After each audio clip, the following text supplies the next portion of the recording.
Well, July's JOLTS report, that is the job openings in the U.S., showed a near record 10.9 million jobs that are still open.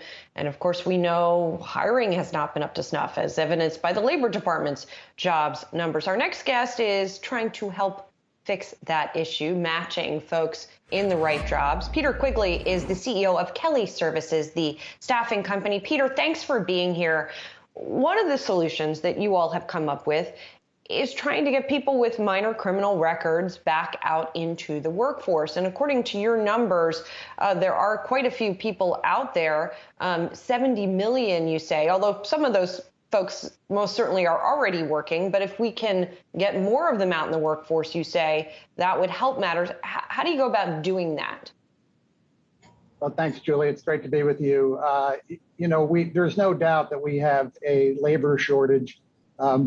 We're seeing it across all of our businesses. We're down back to pre-pandemic levels in terms of demand, life sciences, education, retail, and warehousing in particular.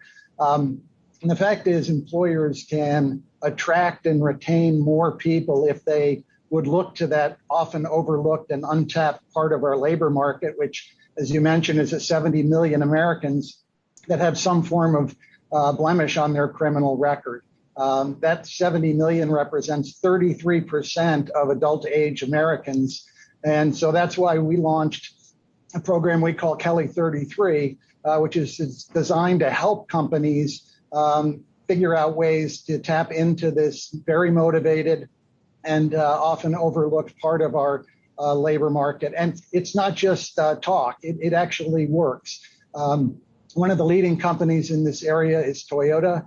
We did a project with them, it's still ongoing in Kentucky.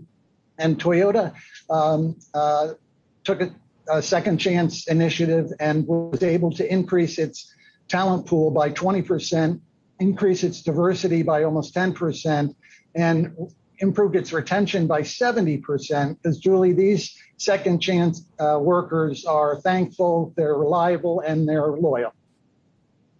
Peter, why does this continue to be an issue? What are employers not doing? Are they using outdated systems? Yeah, the customers that we work with, Brian, they're using outdated policies could be as from the 1970s and 80s when a criminal conviction was an automatic disqualifier. The fact is that of those 33 million Americans, 95% of them are nonviolent offenders, and oftentimes it's completely unrelated to a job they may be applying for. So what we do with our customers is we work with them to look at those policies, try to figure out what we can do to create a pipeline of qualified talent that allows them to meet their talent needs. And in the Toyota example, by the way, I should have mentioned that not one of the employees that we've placed at Toyota has been terminated because of behavior related to their criminal conviction. And Peter, just to be a little more granular with this, how do you determine, what's a violent, nonviolent offense? What's the sort of criteria that you're using here? Yeah, we have a very detailed rubric that we use to analyze the criminal conduct as well as the qualifications for the job. There are legal standards that get applied to make sure that the offense is either related or not related to the job at hand. And it's an exhaustive process, and nobody should be concerned that this is not a process that's stood the test of time. We have decades of using this matrix to analyze the employees and the job. And we've nearly perfected it over those many years, and customers find it very attractive when they undertake the review. And Peter, I want to broaden it out a little bit because we keep hearing from economists September could be the time when we start to see job numbers really tick up again. Kids are back in school, so parents perhaps are a little bit more free to look for work. We've got the supplemental benefits that are now gone in pretty much all of the states, I believe. But obviously, you've got eyes on the ground, right? You really see what's happening. So do you think we will get that uptick?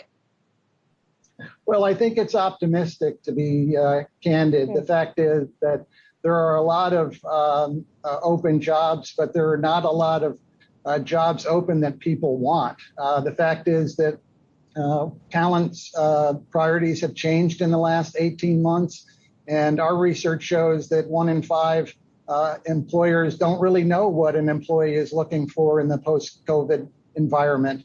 Our research also shows in our workforce agility report that the best employers, those that outperform their peers in terms of revenue growth, understand that it's as much about the employee experience as it is customer experience. So they spend a lot of time on what their employee value proposition is, working on things like workforce and workplace and work time and work style, to recognize that it's not just wages. It's about creating inclusive and diverse work environment. It's about creating career advancement and training opportunities. It's about job stability. Those are all things that today's employees are looking for, and employers that pay attention to those will reap the benefits. And Peter, the administration's proposal on a vaccine mandate for employees, how disruptive a policy would that be to the labor market recovery? Well, I think any mandate, any requirement is going to cause some level of disruption. But the fact is that as long as the guidelines are clear and employers know what their obligations are, we can work with it. And I think we will benefit from clarity in the regulations and some guidance from the government on exactly what we're being asked to do.